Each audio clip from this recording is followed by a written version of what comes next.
going on, everyone? So there's already a ton of talk about Trae Young potentially making his way to the Lakers. There's going to continue to be more conversations and just rumors and speculation, all that stuff, as we move into the actual offseason about Trae Young heading to the Lakers. We'll talk about it. We'll go over the news as we always do every offseason. I know a lot of people don't really like the idea of Trae Young. I've expressed that I don't necessarily really like the idea of Trae Young. I get why they want Trae. The whole reason the Lakers want Trae is not for LeBron, Anthony Davis, and Trae. And it's not even so much just particular for the big three. I do think a big three can still work in today's NBA. I see a lot of people throw out like, oh, we already tried that and it didn't work. Trae Young is not Russell Westbrook. Like that was doomed from the start. That was the worst decision the Lakers have made in the last 10 years, right? Like it was never going to work. And that wasn't really a big three. Russell Westbrook wasn't the same guy. The fit, the awkward, it just didn't make any sense to begin with. Then people even point out Phoenix. I talked about Phoenix the moment it happened and said that they just signed, the death note. Like that was it. It's over, right? Because again, the fit, the three guys that they have made zero sense. Now, when you're talking about Trae, I do have a little bit of questions about the fit around LeBron and Anthony Davis. But if the Lakers get Trae Young, it's not about LeBron. It's about post-LeBron. A lot of the reason that the Lakers want a guy in a Donovan Mitchell or in a Trae Young is because it's not just about this season. Yes, it would raise our ceiling a little bit, but it's more so about what happens after LeBron James, because the Lakers are very limited in what they can do this offseason, right? And they're very, most likely than not, going to be very limited what they can do for the next few years, right? So the idea is like we get that star now, and then we kind of piece and round out the rest of the roster. I kind of like the idea of, I understand, again, the star route. If we get a third star, fine, I'll be happy. I'll be excited. We'll talk about it. We'll celebrate it, whatever. But I like the idea of not so much the third star, but building the proper roster. Just examples, right? So don't take this too literal. But let's say we're able to work out trades to where we can land, say, a DeJounte Murray, a Jalen Suggs. We have like a Jared Vanderbilt, a LeBron James, Anthony Davis, right? It's a really good balanced roster, right? And then post LeBron, to me, trust the Lakers brand, right? Trust that you are the Lakers and a star is going to come. So to me, it's like it's kind of the if you build it, they will come. You build the proper roster that makes sense around Anthony Davis and LeBron. And then when LeBron leaves, you still have the rest of that roster. You still have a DeJounte Murray. You still have a Jalen Suggs. You still have a Jared Vanderbilt. You still have whatever else that you have. And you have some other star that's like, let's say, I don't know, Devin Booker. Just, again, an example. Just a name that popped in my head. But let's say Devin Booker's like, hey, I want out of Phoenix. Lakers sound pretty good to me, right? LeBron's leaving. Let me make my way over there, right? It's like, man, now you got DeJounte Murray. You got Devin Booker, got Jalen Suggs, Anthony Davis, right? Jared Vanderbilt. Let's say you go get another center, whomever it is, or maybe it's one of the guys you draft that you develop by that point, right? I like that idea. Build it and they will come.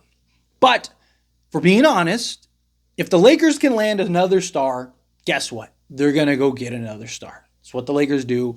It's Lakers brand. They believe in the stars. They believe stars are the ones that drive the NBA and win championships, which I don't disagree with. I just think it depends on the right stars.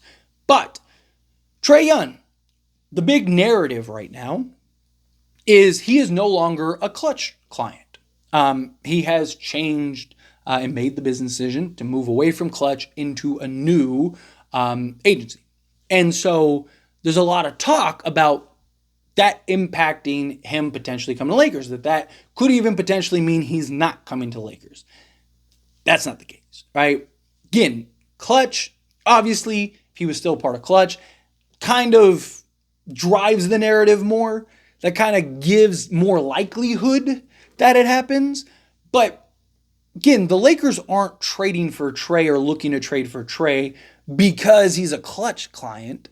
or because of LeBron James. They're looking to trade for Trae Young because he's a guy that makes sense alongside Anthony Davis, is only 25 years old, and you could have for the long haul. You could have long term. You could have not only right now, but you have for the foreseeable future. It has nothing to do with Klutch. It's just that Klutch is the could kind of be the driving force that kind of pushes and forces and goes, hey, kind of scoots him along, right? But it's not going to matter. Right? If Trae Young becomes available and Trae wants to go to Lakers, like the reports have said that that's where he wants to go, that's where he prefers to go, this is just about business. This was just a business decision by Trae. This was Trae looking at it and going, I would have more success away from Klutch with this new organization than with Klutch. And he's making that decision to kind of grow for himself and his brand. Also, again, this is about post LeBron James. That's why I kind of had all that set up in this video before I got to this point, because it's important that people understand that this is not about LeBron. If the Lakers go get a Trae Young, if they go get a Donovan Mitchell, if they go get any other star, it's not for LeBron. Obviously, you want a guy that still works with LeBron because you're going to have LeBron for however many years, the next 2-3 years. But the idea is you're getting your foundation piece alongside Anthony Davis for the long haul. That's why the Lakers are looking to go get that other star. Again, remove LeBron from the equation.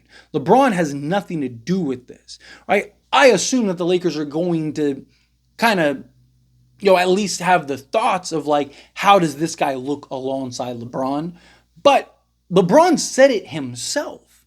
He's not who he used to be. He doesn't have it game in and game out for 35 to 40 minutes a game anymore. I mean, he looked gassed multiple times during the season. And even in this playoffs against Denver, there were multiple times he looked gassed, right? So a lot of the reason that you want to get that other star, again, is for the foundation for the future. And you still want to have LeBron in mind, but just by doing the natural rigmarole of like, oh, let me go get Anthony Davis, that other co-star going forward, it also helps LeBron. Because again, if you get a Trae Young, right? Again, using him as an example, because that's what this video is about, is Trae.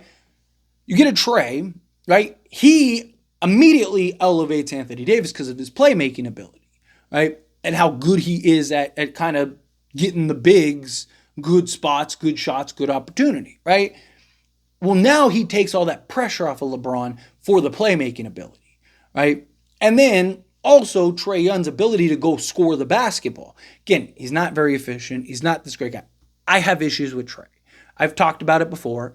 Still mean it. Like, I don't necessarily want Trae. If it happens, I'll be happy because he's a Laker and I'm going to support him, right? I'm not going to root against one, a star, and two, a star that's on the Lakers, right? Because in theory, if it works, that's a home run. Good luck beating the Lakers, right? Like if the Lakers had Trae Young against Denver, the Lakers probably win that series. Or at least it's a very different series, right? Because Trae Young, even on a bad night, is going to go give you 15. And I know a lot of people look at it and go, well, look at what he did with Atlanta. He also was coming off of finger surgery. So, if he's on the Lakers, a lot of dominoes fall differently. But I digress, right? Point is that the idea is like, okay, you take a ton of pressure off of LeBron, but it's the foundation going forward post LeBron. Right? You look at all the top teams in this league. They all have that 20-something-year-old that is pushing their team and is the driving force. Anthony Edwards, an SGA, a Luka, right? Like a Jason Tatum, a Jaylen Brown, right? Jalen Brunson. The list goes on guys. Jamal Murray, Jokic even, right? You got all these guys that are in their 20s, early to mid, in Anthony Edwards' case, like, early 20s, infancy stage as far as NBA standards go. But you have all these guys that are incredibly young, it's moving into a young man's league because they have the energy, they have the tenacity, they have the athleticism, they have the things necessary where you see, the Kevin Durant's, the LeBron Jameses, the Steph Curry's, the Giannis, all these guys, they're all out of the playoffs. Right? All the guys that we've seen the last, 10 plus years, in LeBron's case, last 50. But you look at all these guys and it's like we're moving into a younger direction, right? And so to me, that's why the Lakers are so adamant and why we hear so many reports about a star. But as far as Trae leaving Klutch, it's not going to impact anything. It's not going to change if the Lakers get Trae or not, right? Like, again, is there a possibility that it slightly lessens the chance? Sure. Let's say Trae to the Lakers was like a 90% chance. Okay, maybe now it's an 85% chance. I don't think Klutch is going to be the deciding factor one way or another, right? It's just Klutch would have been the sort of driving force that's kind of like, really pushing it and nudging it along rather than like, where this new agency might like. But look, if this new agency is any good, they're going to want to get Trae to a big market. They're going to want to get Trae to, a New York, an LA, Chicago, or whatever, right? Like, because if Trae makes more money, then they make more money. And if he's in a bigger market with bigger opportunities, then that allows them to make more money. Like, you don't think this other organization, if Trae realistically can go to Lakers, isn't going to try to push for Trae to go to Lakers? Of course they will. So just something to keep in mind, because I've seen comments, I've seen people, throw out like, hey, Trae's not with Klutch anymore.